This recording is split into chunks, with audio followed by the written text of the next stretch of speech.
When I go, I drop. When I trip, I pop. When I go, I drop, pop. When I go. Hello and welcome to the recap show. This is Project Runway, season 21. This is episode 6. And we've got a very special guest with us today, Mr. Joseph McRae. What's up, sir? Hello. It's the Joseph McRae Show. It's the official Joseph McRae Show. Period. Talk to him. Awesome. How's everybody doing today? We're good. We're good. I'm one of your Very hosts, Chris good. Evans. I'm here with my other two co-hosts. I'm Ronald. I'm TJ. Yes.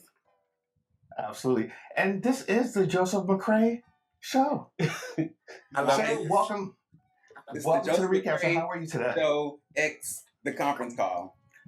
Joseph McRae Show. Are we still on the Justice for Joseph McRae? Because I was liking when y'all did that. Yes, we are. Yeah. We're still doing justice Yeah, for on Joseph that. McRae. We're going to be forever on that, absolutely. And I don't care what none of y'all say. I want y'all to go in the street and protest for the Joseph McRae justice. I'm talking. Listen. You see, I had to get your beanie. I love it. And Listen. everybody, go ahead. Get you a stack beanie too while we at it. It's starting to get a little bit colder, but do the things. But Yes. yes, guys, I'm so excited about being on the show, and I'm excited to get into the nitty gritty of the things. Mhm. We're excited to have you. Yes. My very first question for you is, what fragrance is this? Because, sir, I opened that package. I said, okay. Okay. Listen, What we it's get the Joseph McRae experience. We took all of Yes. the senses, but it is no plug here because it's not a sponsor. I bought that, but it's Mason Margiela by the fireside, so you get a couple of squirts on it with your package, so it smells Yes. So go and get one if you just want to, just for the smell alone. That's right. Go and get. Is it still like fragrant on you right now? Yes. I can smell it. Very much so. It is permeating through our entire home. Trust me. And Ronald, when did you get it? When did it arrive? I got it on Friday. Yeah. So I ordered it on Tuesday. It came on Friday. Look at that. Get them right out, ready to ship. So listen, Yes. get you one. Child, let me go and place my order right now. Hold on. Okay. All right, so let's get into it. Gentlemen, I'm going to let you guys start off with the first question to Mr. McRae. Joseph McRae. You gotta say the whole- you gotta say the whole word. One word. All word. No space to It's one word. Perfect. What's the first question though? Let's go. Ron, you get first. You get first dibs. Well, I already asked my question about the fragrance, but what has your post Project Runway experience been like for you? We watched you live. We got a lot of information, but for our viewers who weren't able to tune in, give us a little update of what Mr. Joseph McRae has been up to since. Since the show. Yeah. Well, since being booted off like a bad habit, it's been pretty cool. But I think for me, the timing is really beautiful because right now I'm preparing for my second Fashion Week debut. So it's like I'm getting tons and tons of love from the people. Like, oh my goodness, you shouldn't have went home. Oh my goodness, they were scared. Oh my goodness, I agree. But it's like that and pushing the product as a stack beanie and like the promotion around that and seeing the love in that capacity as well too. But the biggest thing for me right now is Fashion Week. I'm working on my newest collection. This is my 10-year anniversary of my brand as well as my 10th collection. So this is going to be a super beautiful and exciting milestone coming off of the show. So I'm showing for New York Men's Day, and we're on the official CFDA calendar for September the 11th. And then on September the 13th, I'll be doing a community show. So that'll be open to the public where everybody can come and see the collection as well too in Harlem. And that's going to be super fun. So getting this collection together is what I've been working on. Gotcha. That's awesome. Yes. See. I love that. So, okay, are we invited to this? Listen, I already told you, but I guess we're telling this to the people. Yes, People. September the 13th, come to the show. Okay. It's $20 for a seat, and it's free on your feed. Okay. So be there. Free on your feet. I know that's Yeah. right. You see what I did? Dude. What? Yes, that was yeah. cute. I'm gonna have to look at some plane tickets tonight because I'm a bit Oh, yeah. far from New York, but I think we can make. I think we can make some shake. I would yes. love to have y'all. It's gonna be It's gonna be a great, like a great show. We already know. Awesome. We already know. Can you give us like a little insight of your mind, your inner workings of like what you're working on? We don't need to see anything, but like what can we kind of expect, like It was- palette wise? There was some words, some Just a little words. something. Yeah. Okay, so this collection, like I said, is the 10th year anniversary and our 10th collection within our 10th year. So this is gonna be like I can never figure out a word for this, but like a homage collection or like a recant collection. I probably should find a better word to use. But what we're gonna do is what I'm gonna do is I'm gonna take some of my favorite and like most iconic styles from the past 10 years, and we're gonna recreate them in the new vision of Joseph McRae. And so it's gonna be super cool. There will be one big twist that I'm not gonna say, but the collection is inspired by The Wiz, and so it's just super beautiful. And if you think of like The Wiz and Joseph McRae and the shapes and the volumes and the silhouettes and the things, that's what this collection is gonna be. And when I tell you everything. Okay. Yeah. Okay. Okay, I'm excited. So let me ask you this question, because I know that you love patterns and I love what you have on right now. What inspires you when it comes to patterns and textures? Well, I work a lot in upholstery fabrics, and so on the first episode, when Law was like, "Oh, he was like, I'm gonna make whatever I want to," and he made a couch. That was so funny to me because it was like perfect for the TV. But I really make like not couches, but you know what I'm saying, clothing out of couches. So if you think literally upholstery, curtains, drapes, like couches, a lot of the some of the pieces that appear is like leather. I don't use any leather. It's all upholstery vinyl. So if you go to like McDonald's or somewhere that has the like booths, that fabric that you sit on that you can like wipe off, that's what I use. And so when we work in that space, it helps foster this really beautiful like textiles and prints that may not necessarily be seen in clothing, but it's translated really beautiful. And then within those heavier weights, it just builds really nice shapes and allows me to do like different things with the clothing. So that's kind of like one of the core elements of Joseph McRae is like our upholstery fabrics. Okay. You're a big fan of obviously volume, right? Mhm. So like, how does that come into play as well? Well, my brand mission and the thing that we use to operate and motivate everything that we do, me personally and with my brand, is our mission is to blur the line between masculinity and femininity to create a safe space for daunting creativity and expression. So to answer your question around like where does the volume and the shapes come from, it's really like physically and figuratively about taking up space.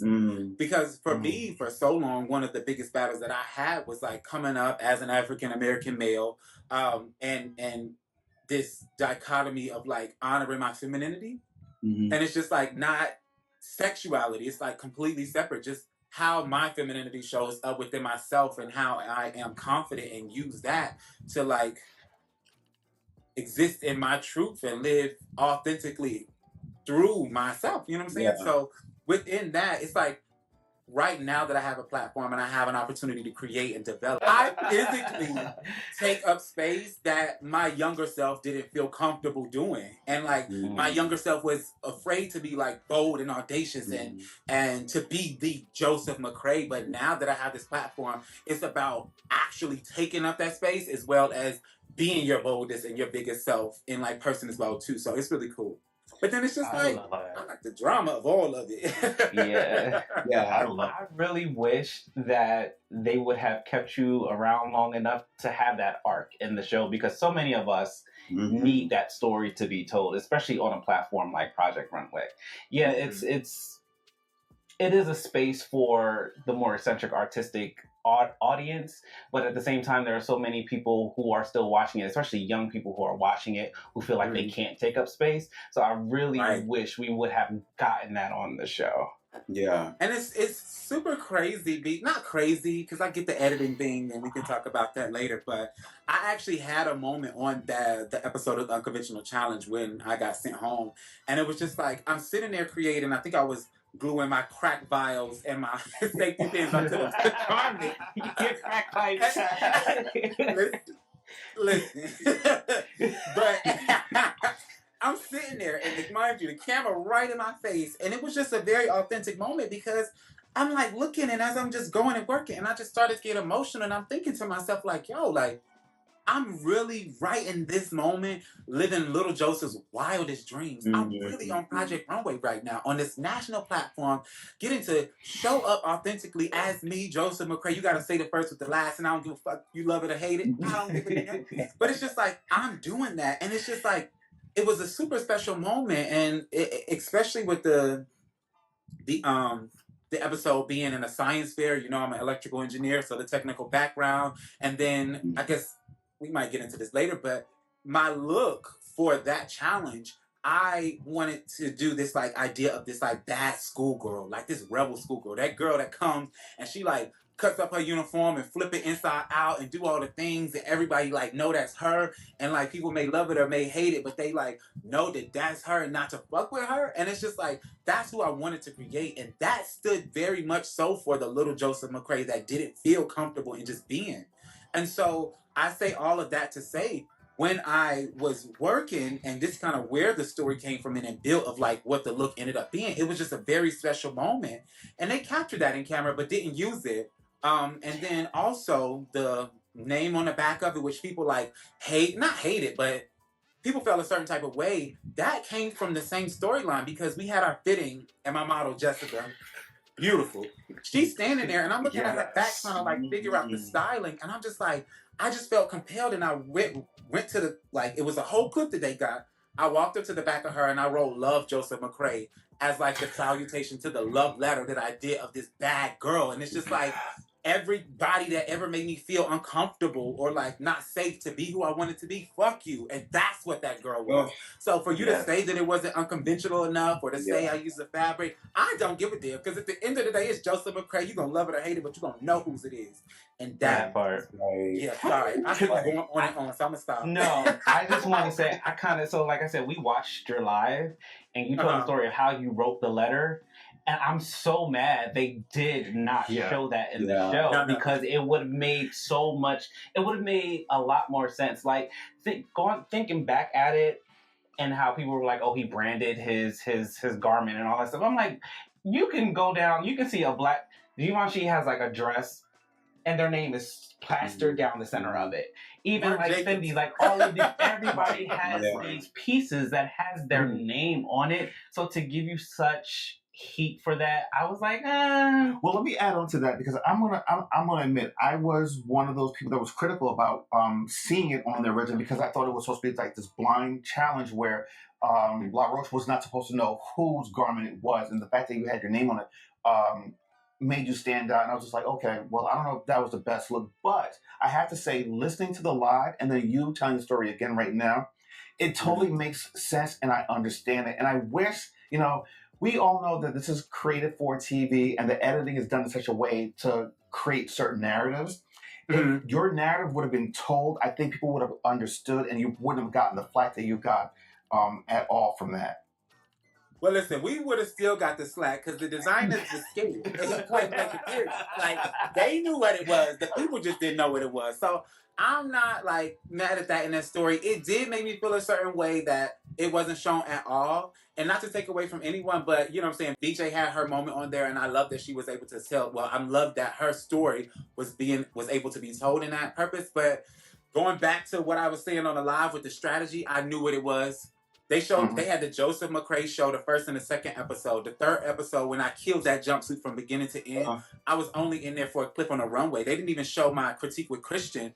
And so then on the fourth one, with them knowing kind of that I was going home in a strategy, I felt like they used that opportunity to build another character in the story, because I know I was going to be exited off. So in that regards of like the technicality and the strategy of it, I'm not mad at it. But once again, and I told this repeatedly to all of my designers, at the end of the day, it is a competition. And what our job is designers, is to put something on the runway that we believe in. And if they love it, they love it. If they hate it, they hate it. But if it's true to who we are and it stands for what we believe in, then our job is done. And so in that capacity, I'm A-okay. I did everything I needed to do. Because every time a piece came out on that runway, whether you loved it or hated it, you knew exactly who it was. And I think I was probably one of the only ones in the competition that had that. So I ain't mad. Listen, Send me home. one of the things I said from the very beginning, I said he is giving you his entire his final collection from day one. Every week he's building on it, and if he didn't do a final collection, they can just go back and look at every piece that you put down the runway because it had your signature on it from the very beginning. But I wanted to step back a little bit and ask you. You did talk about this on your live, but what was the process of you getting onto Project Runway? Okay, so how much of the story you want me to tell? Like, All of Go it. for it. This is the Joseph McRae show. Absolutely. it is the Joseph McRae show, but I done did this TV thing once before, and I'm not going to be wasting my breath and giving all of my energy for y'all to be cutting it out of here. We're not cutting it. We're not cutting it. I know, I'm just messing with y'all. So, Project Runway, of course, everybody's like, oh my goodness, you should be on Project Runway, Project Runway. Okay, just like when you cute, everybody used to be like, you should be on America's Next Top Model. Girl, no, I shouldn't. But, I saw, when I moved to New York, February 2023, so I've only been here for like 2.5 years, I met this guy, and he was in one of the previous seasons, and it was just like super cool to see that proximity, like, oh my goodness, I know that guy. So I reached out to him after the show was over, because I ended up seeing it like a little while after it had like aired, and I was just like, hey, I saw you was on the show, like, you know what I'm saying, I would love to do that, like, who should I contact, who do you recommend, like, reaching out to, or what are the things? And he was like, well, I think it's the last season. And I was just like, okay. So then, fast forward the end of last year, so 2024, I saw someone had posted, like, I just applied to Project Runway, wish me luck. And I'm like, hold up, let me find that application. So went in, it took me a little second to find it, but I found it. And you have to like submit a minute video and like your information and like some pictures of your work and stuff like that. And so I'm like, all right, cool, we're gonna do this thing. But I just waited and waited and waited for the video to like do it. It was just something that it just was like, all right, I'll do it tomorrow, I'll do it tomorrow, I'll do it tomorrow. The last day came, December the 2nd, which is the last day the application was open. So December the 2nd, I pulled up my laptop, my little fuzzy camera. I did my video super quick, edited, sent it over that night. The very next day, December the 3rd, they called me. December the 4th, I had my first interview. December the 6th, I had my second like group interview, I guess you would say. And then March, we were filming. So it was pretty like, wow. Yeah. Ooh. Okay. I love that. I That's love awesome. Your first time applying as well. And like, The first time. Yeah. I mean, it makes sense. So What was that reaction when you got that call though? Like, we want you on the show. Did you lose your mind? No. Oh. Okay, so I want to put it out there, and I don't really, once again, it's a very much so a thing. I don't really know what people got to say about me, because I worked so hard to get where I am right now. But I hope people don't take my confidence as cockiness, and if they do, fuck them. Excuse me. But it's just like, I work very, very hard, and I put a lot of work in to get where I am right now. And so the biggest thing for me about my brand is like, once people see it, I know that they will fall in love with it. And my intention is pure, and my energy is there, and the aura is there. I treat everyone with love, and my mission is to spread love while blurring those lines of masculinity and femininity. So it's just like, all I need is people to see my work. That's it. So, of course, as we're applying and doing the interviews and stuff, I'm being me, giving the energy, because, you know what I'm saying, we're doing for a reality TV show. I'm very strategic. I know how these things go. So, when they were like, oh, we want you to be on the show. And I was like, I'm glad y'all finally figured that out. I already knew I was going to be on there. That's right. That's why the Joseph McRae show, stop playing with me. I love Get that. out of here. I love that. But that was my, like, of course I was excited, don't get me wrong, but that was what I gave them. Like, I'm glad y'all finally figured this out, because I already knew. Yeah. Okay. So, I'm super curious, like, how you went from electrical engineering to fashion design. Like, tell us about, like, that journey or that transition. Okay. So, I graduated from high school 2009. I moved to Raleigh and went to NC State 2009 and like started. I was actually originally a triple major in electrical engineering, computer engineering, and applied mathematics, because it was just like, So you smart. Okay. okay, me. Don't play with me. Doing all of the things, but it was just like, for me, And if we fast forward a little bit, when we get into how the crossover happened, a lot of my life I lived like trying to appease others or do what I felt like others would want me to do. And so, as an African American male, once again, I stayed in school, stayed out of trouble, had 2 jobs through high school, pretty much ate on a road throughout all the school, student council. I um, went to a prestigious university to get one of the toughest degrees in the top engineering program at NC State. Like, did that, was getting great grades in it. I was literally in my senior year, and I'm looking around and I'm like, okay, now I've done everything that everybody's told me to do. Now it's just like once you graduate from college, it's like, okay, go get a job and live your life. But I'm living the life that I feel like everybody else wanted. I'm looking around and I don't see myself fitting in with the people that's around me. I don't see myself doing this for the rest of my life. I don't feel my passion like thriving or existing in this space that I'm in right now. And so it was a really tough place for me. And I honestly hit like a little depression in a sense of like, okay, now what am I supposed to do? I don't know. And it was very kind of scary. So I've always had my own like sense of like style, and people always seen like that fashion in me. Like, but one of my good friends, she was the president of this organization, African American Textile Society, and they do an annual like design competition every year for students to create, and then they win like a scholarship or whatever.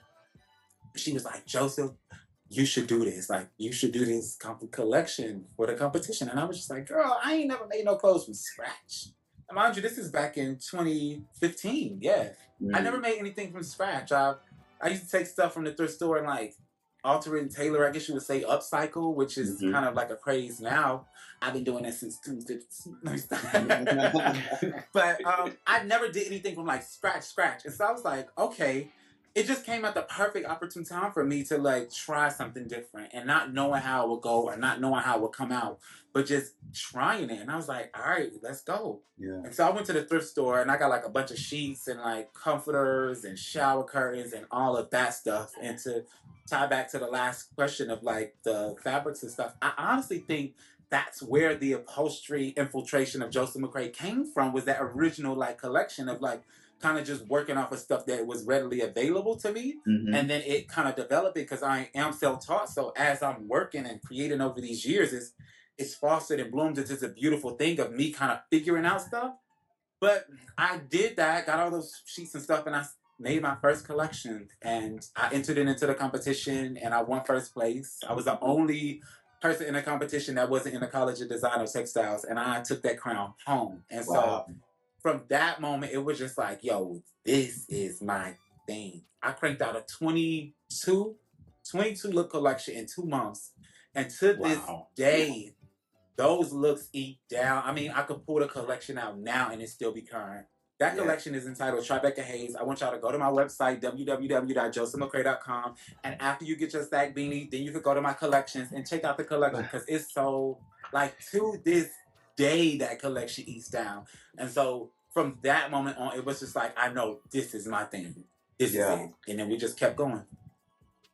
So a 22 look collection in 2 months. So these one-day challenges weren't nothing for you. Okay. I was eating them challenges alive.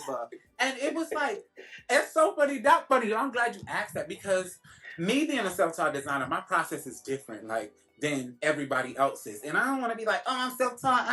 I don't really care about that. But that just goes to say that the first challenge that we had when we did the Princess Challenge, this is, now, sorry, another side. I can be all over the place, but this is the first time that I've ever worked like collaboratively or in a space with other designers. I always felt by myself. I didn't go to design school, so I didn't have like my fellow classmates to see how they working around. I just be at my place making stuff. So the first the first episode or challenge, we had the Princess and the Villains. Everybody go to the workroom. So they start sketching and then they start cutting their pattern paper. Then they draping with the muslin and all this stuff. And I'm looking around like, I done cut my fabric up and I'm over on the sewing machine sewing this puffer jacket like 20 minutes into the challenge. And I'm like, yo, for a very quick moment, it was just like, oh my goodness, I'm like out of place. I need to go over there and do that. But then again, I had to remind myself like, Joseph, you are not like anybody in this room, and you are here because of the things that you have been through and because of your work. So allow that to speak for itself and be confident in that. Like my process is not like anybody else's, and I know that. So with that being said, yes, I've worked pretty fast. And granted, the first episode there were some things that we could have adjusted and all of that. I get it, but no, 1 day challenge, eat it up. This shirt, this top that I have on, I made this the day of my presentation back in February when I did New York Wednesday. I was like, I done made this whole collection. I don't got nothing to wear. So I whipped the shirt up like the day of, and I had it. So we can do that. So if you want your custom Joseph McRae, I got you. But you're going to have to give me after Fashion Week, though, because, baby, I still got a collection to do. I know, that's it. We hear that. We hear that. But I have a question for you. You know, Yes. look, we definitely get your aesthetic. Like when we see a Joseph McRae piece turn and hit the runway, we like, yep, we know who that is. Now my question is, because you know, most people when they design, they have inspiration or they have references. Who inspires you? What other designers or artists? And it doesn't have to be a stylist, or it doesn't have to be another designer. But what gives you inspiration? Where do your designs come from? Me. It's the motherfucking Joseph McRae show in every capacity, for real. But my work is so special to me, and for so many years it's stayed in this sacred space because my art is like an expression of myself. It's all based off of like where I'm going through at that time and like how I'm feeling. So if you look at it, a lot of my silhouettes aren't necessarily like the same, but you'll see like kind of trends throughout, and then the fabric is kind of that piece that really takes it to the next level, or like has the individual story if we like changing color palettes, if we change the styling and stuff like that. But for me, going onto the show, creating, it was just like, I'm not here to try to figure out who I am. I'm not here trying to challenge myself. Baby, this show is a marketing scheme for me. So I'm going to make all of the stuff that I already made before, because the people that's on the show ain't seen that yet. So the first challenge, my key is outerwear. And it's just like, why would I not make an outerwear for my first challenge? Because that's my thing. Why would I not do it? Do y'all think it's princess or not? I don't care. We're going to make it a princess puffer jacket. But once again, in the marketing of it and the strategy, it's just like, I'm not here to be testing and trying out stuff. I'm here for people to see Joseph McRae. So everything I put on every way is going to be that. But to answer your question, my inspiration really just comes from how I'm feeling and where I am in that moment when you look at my collective of work. So, for example, my so we just did Growth. Before that was Urban Camo and Widow Bride. The Widow Bride collection, which is this beautiful black and white, was in honor of my mom. I lost her in the end of 2023. And so that collection stemmed. I went and had this photo shoot. I took the last dress that I ever made, that I made her before she passed. And it was this really beautiful, like, white wrap, kind of like metallic floral number. And I built a whole collection off of that. And it was just like my grieving process of her. And then for the campaign, I wrote a love letter to her, kind of just like breaking down our experiences and like our story together and my journey through and with my femininity, which ultimately came from her. And I recited that entire letter over the visuals for the campaign. So for me, my art is very like sacred to me, and it lives in that very sacred space because it's really a true expression of who I am. So it's not like when I start collections, I create a mood board and it's like, alrighty, I want to reference the like 50s and I want to use this like specific cut and we're gonna go back to John Galliano. We did like this. My fashion history, honestly, is not that good. I just like, yo, what am I feeling right now? What is like the vibe? And like, what does that look like in Joseph McRae? And then also sometimes I know my creativity is different and it's a very like clear point of view of who it is, so then of what it is. So it's just like also sometimes an inspiration, I'll take normal pieces and like see what that looks like for Joseph McRae. So like, what is the like button up, like a basic Oxford button up look like for Joseph McRae? Is it a big collar? Is it a big sleeve? Is it the stack sleeve? Is it snaps down the front instead of buttons? Like we kind of get into that as well too. But the inspiration is just like me creating for real. So I wouldn't say it's from a specific like place. Yeah. That's awesome. I really love that. Thank you. Can we press pause for the calls really quick? So as you're talking, I went to your website to pull up the collection, the Widow Bride. Sir, this thing eats. First of all, whoever this model is, this young lady, Everything, right? everything. It's everything. If you have not been to this man's website, please visit his website just to view his collection. Order a beanie first, but please make sure. Right, get your beanies first, and you go into the collection. Go into the collection. This eats. Did you go to Rebecca Hayes yet? No, I just went to the Widow Bride because that's what you were talking about in the moment. But this Rebecca Hayes 2015. Look at that collection to this day. Every piece, this once again, Oh wow! not coming from a cocky. Every piece is relevant now. That was back in 2015. This is exactly what people are doing now. Like if you go to like Zara or like even ASOS or something like that, you're seeing pieces like this. 2015. So for you to have this vision back then, like this man's a genius. A genius. Thank you. Yeah, a genius. I told y'all it's a Joseph McRae show. I wasn't bullshitting. But it's all love. But for real, I would love for y'all to go and check out my website. It's a lot of good stuff on there. We're not. So everything that is up there, I personally created, and it is one of one. Mm-hmm. So you cannot order like individual pieces yet. If you see something you like, we maybe could work out a custom follow in Fashion Week, but we are developing some things so you can get some more ready-to-wear items for purchase coming up very soon. So be on the lookout. Awesome. So, okay. I guess one of the final questions that we have for you, or at least for me, we know that the collection, the new collection is coming out September 13th. The 11th is a debut, and September the 13th is a public runway show.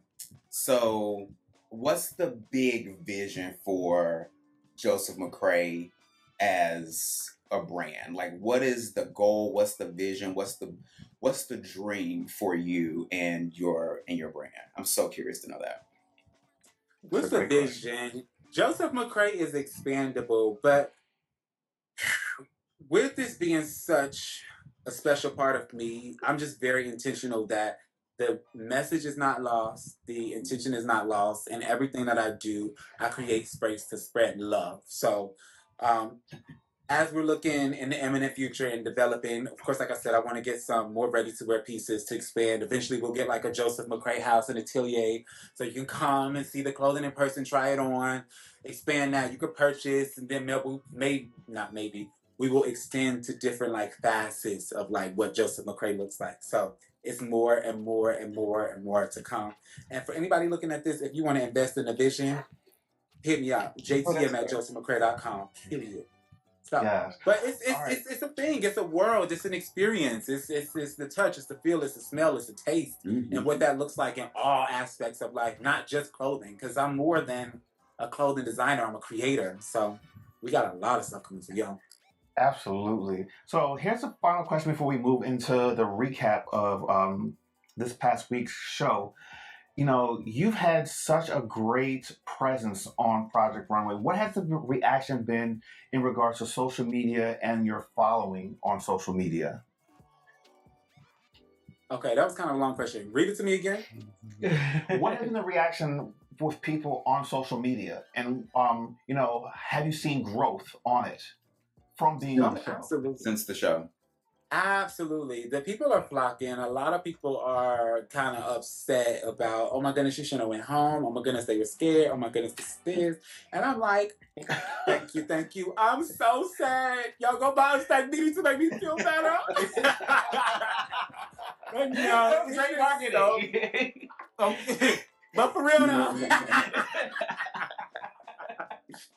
It's been so beautiful and so great to see like the reactions of it. And the when I did launch the stack beanie, like it was just super dope to see the influx of that and like the viewership of that and people kind of locking into the brand, whether that be because it is a new product that people believe in or it's because it is like the following from the show. But my social media presence and the interactions that people have been beautiful. I'm just super excited to see like the influx of people and people coming and like supporting me. So we had a casting call, my first ever one, this past Saturday, and we had 174 models come up, and we had like 4.2K people share the post. So it's just like I'm just super appreciative of people seeing the brand and believing in the brand and like supporting the brand in any way that they can, whether that's through financial or just as simple as a share. So I am beyond blessed, and I'm excited to be able to expand my platform to be able to give you all more, to inspire more, and to eventually get some Joseph McRae in your home and have it smelling like by the fireside.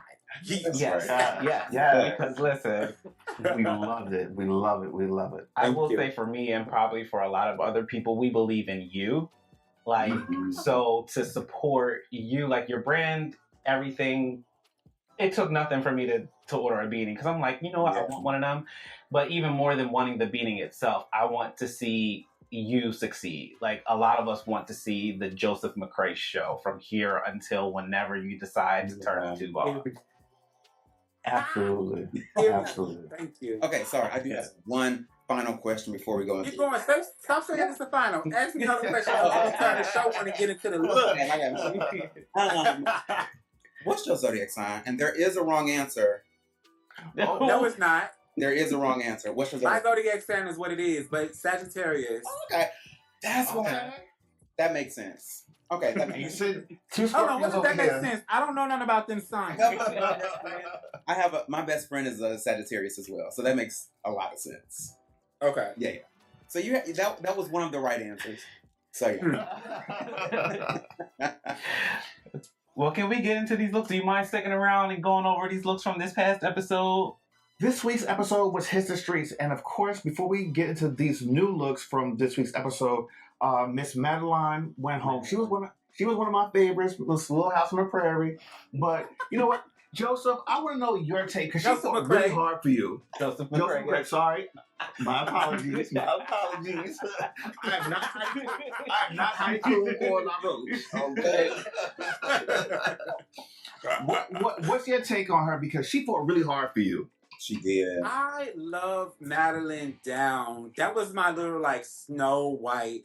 And our relationship was like so cute, but like of course it didn't make it on the scene. So I guess to the public, it's just like, child, why is she going so hard? Or I have some people say like, oh, she should have stood up more than that before. But it was just like, we literally were like this. So for the first challenge of the Disney Princesses, when we first started, we had 2 designers per like work table. So we worked together for the first episode as far as on the same table. So like we just built this really beautiful camaraderie, and she's just like super quirky and super fun. She is kind of quiet. She be in her own little world, kind of, but she is just so hilarious, like so funny. And so I'm sad that was kind of like the first exposure that you all got to her, and that she didn't really get a chance to make her statement as far as her design aesthetic and like her work on the show. But that is my baby, and I love her down. I will say, like, so there's disagreement amongst us between especially myself and Chris. So Chris very much liked Madeline's designs and such. I less so. But I did enjoy her as a person, especially when she was fighting very hard for you, because I feel like she was on the right side of history. Because to me, it was just so messed up the way that you got voted off, and I was just seeing her reaction and how like she really was trying to stick up for you, and she was like, "This is not right," and she was getting very emotional. So I was just like, "Oh, this is really sad," and I really appreciate her for doing that because we were in the same boat. So, funny story about that. So, of course, they didn't tell this in the show, but when we were, when we had the elimination or whatever, when Law came and did the judging and told us that we were going to be in the bottom, that the people that were safe were going to choose who went home. We were kind of in the unknown of that as well too. So in filming, once he told us that, they stopped recording, they pulled us into like the side room, the designer's lounge or whatever, and we had to like sign an agreement as far as like the terms, because before each challenge there was like a list of rules and we had to sign and agree to them, boom. So we had to sign to agree, and the designers were crying and just like, yeah, no, we're not doing that. Like, why would we do this? And I'm sitting here and I'm just like, listen, y'all. Of course they didn't put this on TV, and of course I'm in the bottom and the potential of going home, but I'm like, listen. At the end of the day, this doesn't take away from how talented we are as designers. It doesn't take away from the fact that we beat over hundreds or thousands of people to get into the positions that we are now. And at the end of the day, we're here to make good TV. And it is a design competition, but it's also a reality TV show. So in the sake of making good TV, go ahead and sign these papers and then raise your hand so they can get this agreement that we good to go. And then we're going to wrap this up and keep the show on the road. And so that was where a lot of the emotions came from to start with. Yeah. Now that DJ crying, child, I'm not here to talk no drama, but Little Mama was crying. Them was tears of joy because she knew if I didn't get kicked out of that competition by her, I would have been on that ass. Listen, we all were of the same mind of like, why are you crying? Yeah. Like, why? Yeah. Where is this coming from you? And the thing that pissed me off the most about that, we've already discussed that. The thing that pissed me off the most about that is she was so adamant before about separating the brothers. You had your opportunity to do so, and you don't. So, yeah. Yeah, go ahead and say that. But it is what it is. Like, I think for me, going into the show, my strategy and my plan, as I said before, is to promote my brand, show up authentically as myself, and allow people to fall in love with Joseph McRae. And I did that. If your strategy was get up on here and be sneaky and win your way to the top, good job with your strategy. You're doing it. But I'm not mad at it. But I ain't even gonna hold you. I thought, like, when I first got eliminated, I didn't even think it was real. Like, I was like, okay. I thought they was gonna throw the Christian Siriano save on me, and they didn't. But I was just like, okay, see what it is.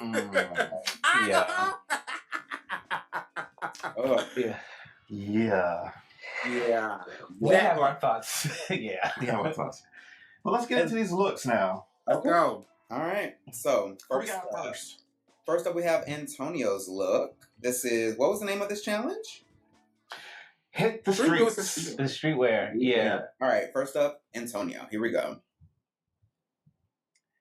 I will. Looking at this a second time when I was getting these clips together, it's better than I initially thought. The bag is actually kind of cute. It is cute.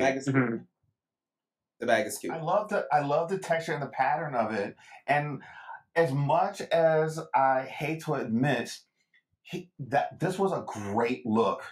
Yeah. This is probably his best look. It is his best look. This was the only look that got him in the top. Yeah. Listen, Jojo, him. The streetwear is really cool. And I think for Antonio with the twins, their brand is, I think it's Estrada. They kind of do that like streetwear thing a little bit, like bomber jackets. In one of the episodes of The Workroom, they have a similar fabric to that, of a jacket that they made before. And that's no shade, but I mean, like, I was glad that he got to like shine in his capacity and have a little bit of camera time outside of like fighting back with the judges. But it was cute, and the bag was cute too. He still kind of fought back with the judges because Law did not appreciate the comment that he made about calling the bag Nina. Hopefully she'll be back next week and she'll comment on that. Listen, if that's how you want to get your showtime, I'm not mad at it. Go for it. Yeah. Okay. I thought this was... Put the work on the runway. And that episode, I think he did that. He could have nixed the comment, but the outfit was cute. Like, I love the jacket and way it was like kind of cinched and cropped here. Yeah. I kind of saw what they were saying as far as the waistband, if it was just like the same fabric as the pant versus like that black stripe. But overall, the look was dope, and I love the interpretation of streetwear, and I saw like the Strata brand or whatever that is in with it. So it's cute. Yeah, I agree. I think the look was good. I also agree with the comment about the waistband. I could have gone without the waistband. Honestly, if the waistband was like nixed and it was maybe a little bit lower on the hip, I think that would have been a lot cuter and sexier. But I do like the print. I do like the bag. I think it was really cute. So as much as we don't really like to give the brothers too much of a compliment. Who is that, Ronald? Is it Ronald has a baby, right? I do, yes. He was like, I be watching y'all. He was like, it's hard for me if I don't like the designer to agree with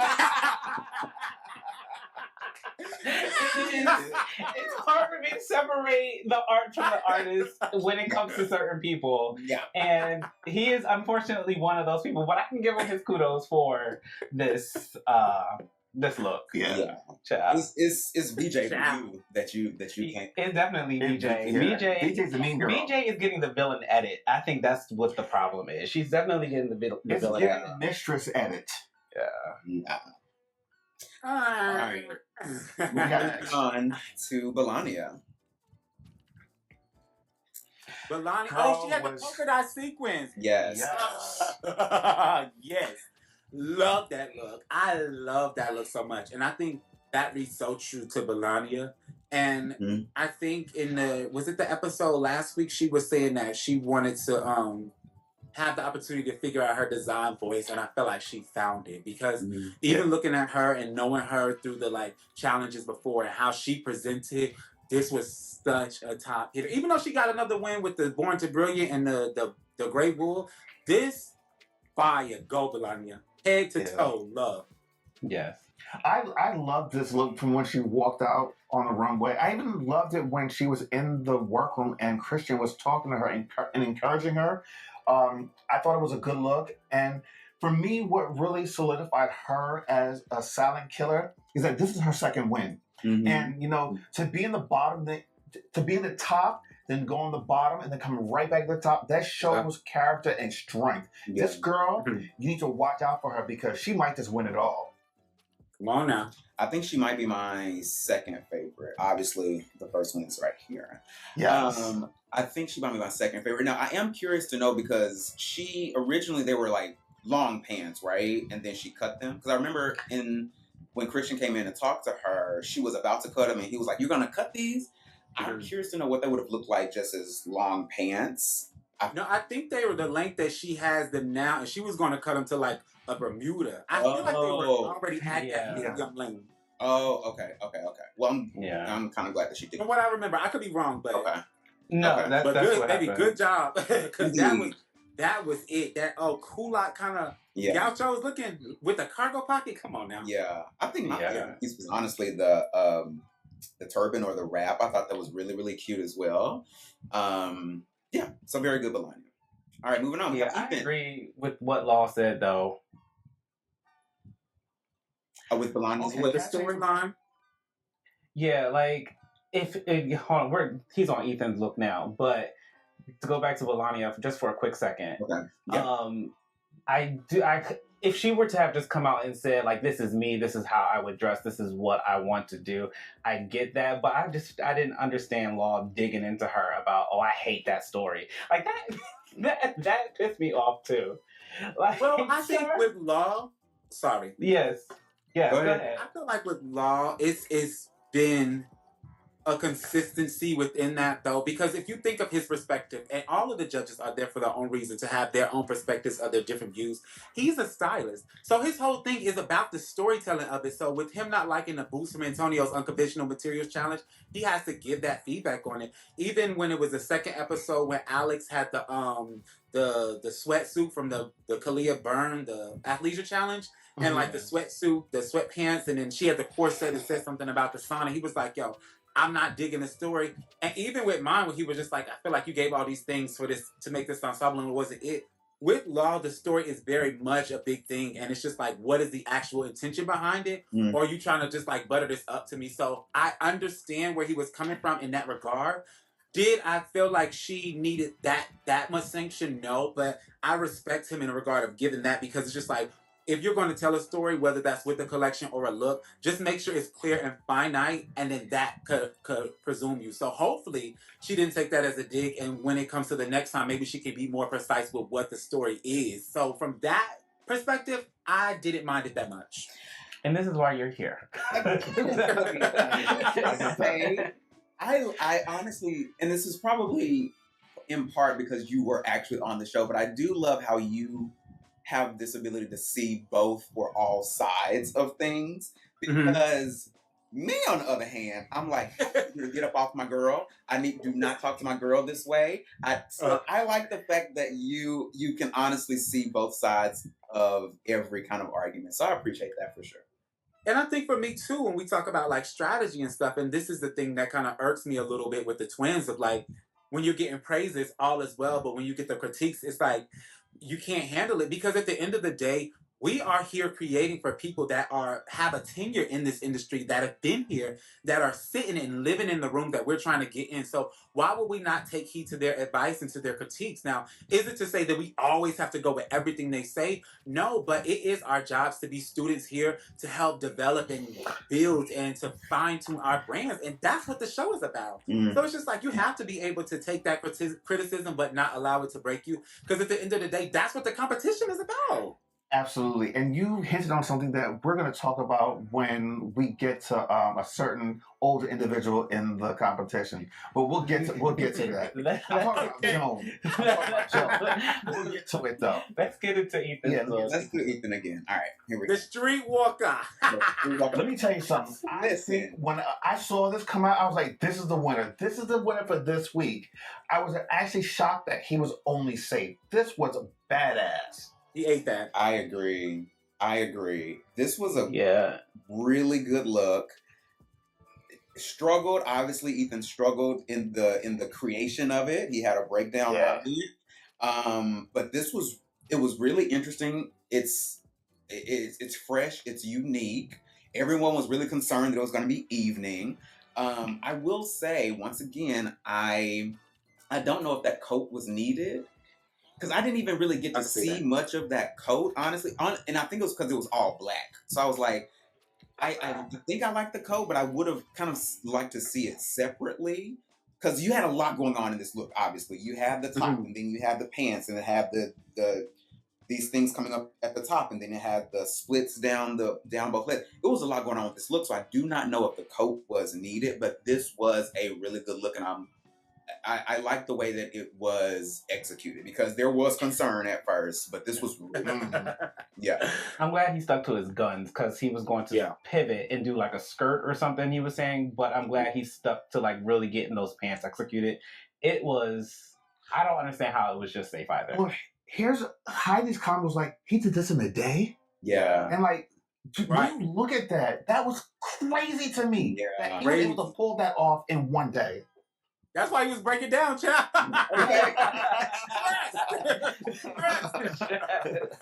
Okay. But I think for him, I really love this look, and I really love this moment for him, even though it was a safe look. Because if you look at Ethan and look at what his past has been, he works in like drag, and so his design is over the top. It's super extra. It's super buoyant, and to coming into this competition, it was beautiful to see how that could be toned down a little bit with this top look and the Kalia look, even though he was in the bottom, but the favorite look with the jumpsuit. But I feel like this is more streamlined because this is like, granted, it's a lot, it is over the top, it's extra, it's not for everybody, but I feel like this was a beautiful marriage of like what the drag queen and the over the top look looks like, and then also what the fashion space looks like. So I feel like if Ethan can harness that and polish that, that could be a really, really beautiful industry for him to fall in. So that's why I love the look. Mm-hmm. Yeah.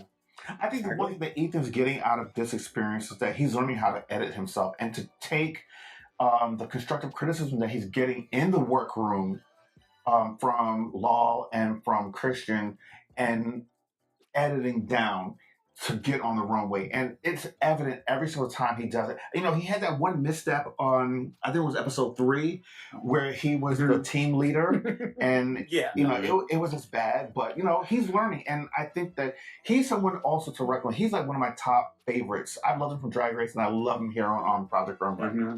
So talented. Talented. Yeah. And he has the ideas, too. So I definitely agree with what you're saying as far as, like, having this space to edit. Good job. Yeah. Mm-hmm. That was actually my roommate for the show. Super fun. Love that. All right. Next up, we have Jesus. Jesus did the... Oh, that was the gray one with the pink hood. Uh-huh. Yeah. Wasn't a fan of this look. The jacket before he did all of that stuff to it. The paint and stuff like that, like, yeah, it was just a little bit much. Because he got, like, I think he cut out a jacket and BJ was like, oh, it's just a square with, like, armholes in it. But I like, that was giving very much a simple Joseph McRae, boom, let's eat it up kind of vibe. Mm-hmm. So I was just interested. But I think not digging in anybody, but one of my like qualms with the twins is just like sometimes the editing and the taste a little bit. Like you had the gray was beautiful. You want to do the zipper detail, that's cool. But then you throw the pink hood, and then you throw the big collar, and then it's just like zippers all over, and then the jacket zip, and then it's a pleat or a dart in the back, and then it was just like a lot for me. It was a lot, but at the same time, it almost felt like it wasn't enough. I don't know. I just feel like he didn't do. I don't know. It was missing something for me, and I can't pinpoint exactly what it was missing. But it just wasn't. I think the Hail Mary of putting paint splatters on it. That was too much. It was like, what are you doing? What are you doing? You put paint splatters on it? Yes. He did. It wasn't a lot, and it was barely noticeable, but there were paint splatters. Oh, I missed that. I thought it was a part of the fabric. No, he added that at the end, and I think that's what kind of like threw it off a little bit more. And then I don't know if he was trying to accentuate the pink lining that he had on the inside, but it just didn't work. Really? You like this? You like the pink? Are we in the Twilight Zone again? We are once again in the Twilight Zone because I really like this. I really like this a lot.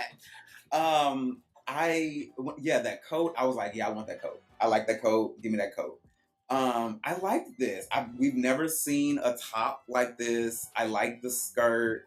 I love the coat. Anytime that you get like a plaid pattern with a pink, you're gonna get me every time. I love that combination. I like the paint splatter because I like a paint splatter. So it's like, and then just all the little details to me really worked. To me, it didn't feel like it was too much. To me, it felt like it was just right, which is kind of crazy. So I actually kind of liked it. Okay. We'll give you this one. Not everybody has taste. The shade. The shade of it all. Wow. Okay. Any other comments before we move on to Joan? Oh Lord. Miss Joan, I love her personality. I love her, but I think, as Ronald says, what do you say, babe? She makes church lady clothes. Like every person, everybody she's thrown down the runway looks like they are going to a holy convocation. Like it is convocation week for Church of God and Praise. It's a lane. It's a lane for the church ladies, baby. It is, but there's no, I think as Law said, there's like no growth, it doesn't appear to be room for growth for her in this competition because Miss Jones is going to do what Miss Jones is going to do. As she said. I love her personality, but like even in the workroom when they were trying to tell her like this is evening or you should do this, like she was not having any of it. She was like, no, I'm going to do what I want to do. And it just, yeah. I personally really, really love that moment for Miss Joan. And I guess this will be coming from the other side of the story because she was one of the ones that I was telling her, like, you gotta stay true to who you are and what you see and what you believe in. And I know she was getting some slack on the challenge with the Born to Brilliant with the denim, where she did all of the like rips and stuff like that because Christian came into the workroom, and once again, I'm not putting this all onto Christian because at the end of the day, you have the ability to decide what you want to do and to stand in it, just like I did. But we'll get into that.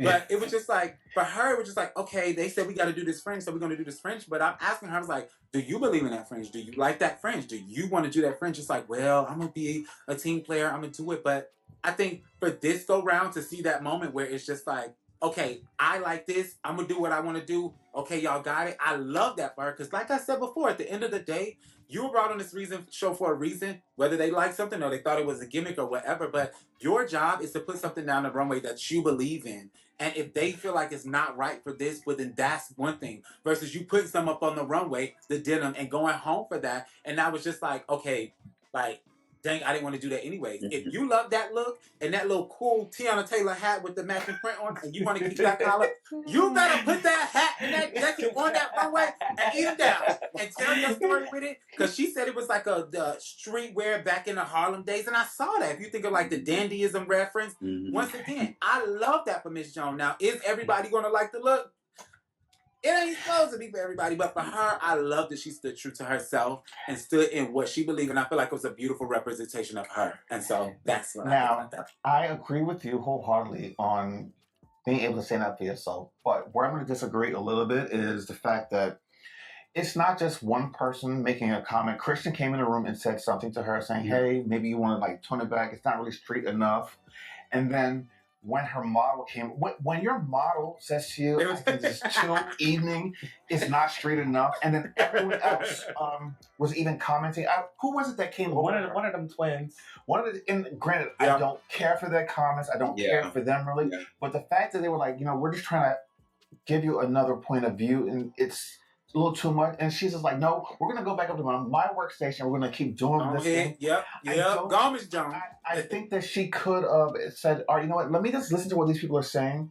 And all right, if I don't agree with it, I'm not going to do anything. But I think that she was completely closed off at that point. And that hurt her. And because of that, I think that she's going to go home next week. That's just my personal opinion. I think so too. I think she will be eliminated next week. So, okay, here's the thing. As I said last week, when they go to move and when I see Joan pick her fabric, I get scared because I'd be like, girl, here we go. We're going to church once again. This week when she picked the fabric, I said, okay, Joan, all right, we can do something with this, Joan. I got excited about this fabric. It is a lot, but I was like, if you work this the right way, this can be a little sign. Yes. Unfortunately, in my humble opinion, it did not work out. I think because the fabric was so busy, she did not need so much of it. I don't think she needed the sleeves. Honestly, I think just chopping the sleeves off and maybe making just the top sleeveless or whatever, I think that would have helped at least a little bit. I don't think the hat was needed. I think less in this case would have been more. Because again, that fabric was good, but it was just too much of it. So yeah, I unfortunately do think John will be going home next week. Yeah. Yeah. Oh, Miss Joan. Miss Joan. I love her personally. She was she gonna give you a child. Yeah. Like She got this thing where Miss Jones loved her coffee, not coffee. Coffee. And so be like, I need some coffee. I'm like, you don't ready for coffee break? Oh my goodness, I love her so much. Yeah. Love her personality. All right, who's next? Are we ready to move on to VJ? Yeah. Yeah? All right, here we go. This was safe, right? It was safe. I loved this look actually. I love the application of like even like the hooks that you would find on like a bag, where you hook the the shoulder strap. I love that. Yes, I love that look and the crop top and the pants. Love this look. It was style cute how she had it like zipped up. I did like that. I have a question. Okay. How could Law accurately critique these looks when he had on them thick ass sunglasses? I just didn't understand everything good. You gotta keep in mind too. You gotta keep in mind it be so bright in that runway. Like it's so bright in those rooms, and like you're sitting down, they got a spotlight right on them, and then there's a light on the runway, and it's like being able to see is not an issue at all. I was a little confused by the sunglasses. Honestly, my very first thought was, did he just come from like the eye doctor and he got his eyes dilated? And they give you the little glasses because the light is bright, and then you threw on some sunglasses over? I was like, I don't know what brand it is, but it's a one piece. That's how they were made. Yeah. Yeah. Fire. Love them sunglasses. And I guess if you think about like the streetwear element with the denim look and the oversized boxiness and the glasses, I feel like it was a vibe. You're very nice. You're very kind. You're very kind. This is a safe space for daunting creativity and expression. Absolutely. Yeah. My mama said, if you don't have nothing nice to say, don't say it at all. But that's when you got to do this. Oh. We should eat those words here often. As far as VJ's look, I agree that it was safe. It was safe. It didn't. I didn't have a reaction to this very much. Unlike some other looks of hers, I do agree that it was safe. It was streetwear. Period. Yeah. VJ's look was cute. I personally love like black and navy together. So the fact that she did that like denim with that leather, that was cool. The patchwork on the pants for me wasn't a huge thing, and I don't want to come from a hater space, but I think my thing with VJ, she can make some really good clothes. Like, she's a tailor, but it's just like, what is the not consistency, but like, what is the brand of it? You know what I'm saying? Yeah. Because that baby can work down. Yeah. She was hand sewed to death, and like her seams, her precision, and her tailoring, her pattern making is all good, but it's just like, to me, like, what is the consistent thread from beginning to end? Like, who is VJ's like person? So for that, it was just kind of like, okay, this is cute. And it's as much as it's like stuff that's well made, like, what's your brand, or are you just a tailor? That's a good question. That's a really good question. Yeah, and there's nothing wrong with being a tailor, but just don't be coming for my fucking circle skirt, because baby, the brand is here. Now, if you want to be a tailor for my brand, I'm gonna make you make a circle skirt.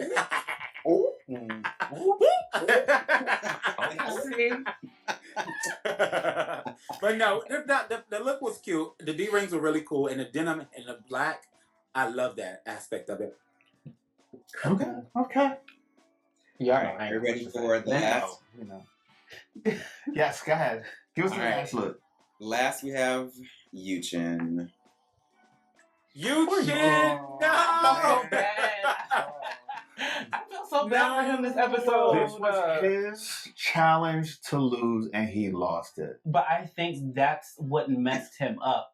He felt the pressure of this challenge. Yeah. It didn't allow himself to just be creative. I think he knew there was going to be an expectation on him, and instead of actually just creating something, he leaned into what are they going to expect? What do they want to see? And then he got lost and he wasn't really able to create what he would want to create, if that makes sense. Well, I think he was trying too hard because he had too many pieces. And then he realized that he can't finish this all. So now what am I going to do? How do I pivot? And him pivoting was just like, it just didn't work. Like, sir, you took a jacket and you just cut it up. Like, and it looked like something you see everywhere. Any street kid nowadays has a jacket that looks like that, has pants just like that. And it was just like, oh, we were rooting for you. We were all rooting for you. That was a terrible moment. I was super sad about Yuchin's look because, like you said, this is his lane. Like, this is his thing. But connecting with him and kind of speaking about it, it was just like, the expectation was so high for him. But I think the place that he missed it, and this is kind of what I had said going back in, I'm not trying to reinvent the wheel of what Joseph McRae is. He has a beautiful brand. If you all haven't seen it, go look at his work. Alien Ant, his stuff is phenomenal. And it's such an aesthetic. It's such a point of view.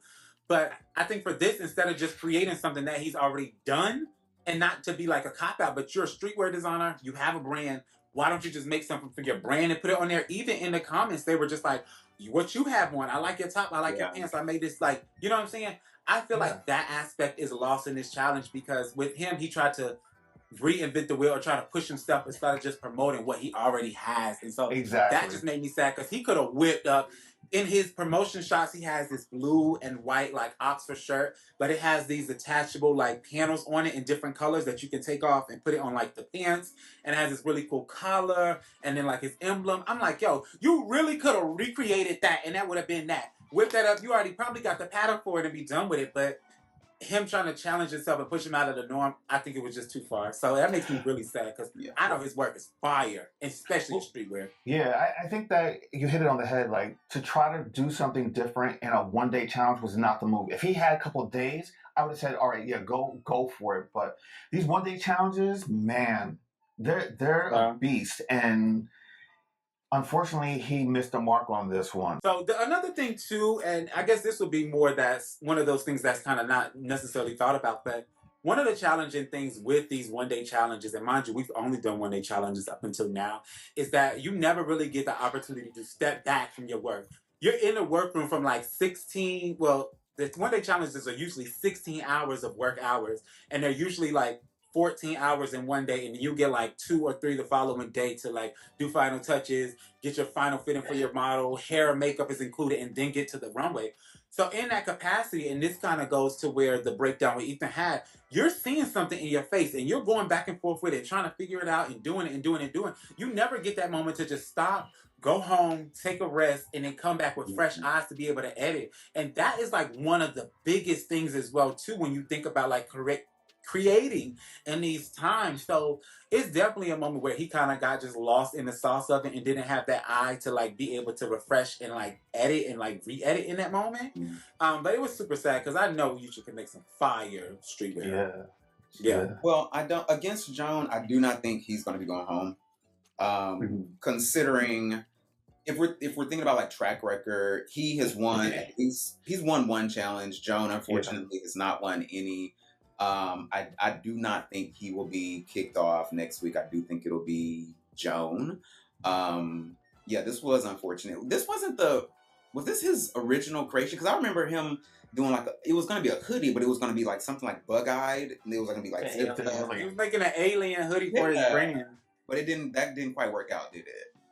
I'm not even sure. Yeah, but the zip up, the eyes might have been on the back of it still, but he didn't show it though. You didn't see it regardless, so apparently it just worked. So okay, right. Well, that was the last look for this episode. All right, yeah. Well, I mean, this was an amazing episode of the recap show. Mr. Joseph McRae, we thank you so much for taking time out of your busy schedule, because we know you're putting your collection together, and we're just so appreciative that you took time to come and share it with us. Not only to tell us your story, but also to give your commentary on last week's looks as well. But before we go, we typically, we always have to do our little stuff. But one thing to note, thank you to all of the viewers. We're finally up to 100 viewers here on YouTube, subscribers. We really do appreciate it. And the goal is just to keep going. We want 200 really, really quickly. But in order to do that, you guys have to like this video. You have to subscribe to the channel and then hit the notification button so you get notified every time we drop new videos. New videos drop every Monday at 8 a.m. And of course, Mr. Joseph McRae is going to be here doing the damn thing. We're going to be promoting him all week long. We're looking forward to going to the show on the 13th in Harlem. We will be there. We will be recording, hopefully get some behind the scenes stuff with you. And when we meet, we look forward to it. Are you going to get to see the show? Oh, that's going to be so fun. Yes. We are coming. We will be there for sure. Yes. We will be there. I'm talking about the subscribers and the followers. Y'all going to record it and then you'll just sell them. That's going to be so if we have your permission. If we have your permission. Yes, if we have your permission. Yeah. Well, y'all gonna have to cut me a little bit of them YouTube checks, but we'll talk about that later. We gotta get it first. Yes. Listen, we're gonna get it because we're gonna get these 200 subscribers. We're gonna get more than that. So everybody, this is Joseph McRae and the Joseph McRae Show on the what? The conference call.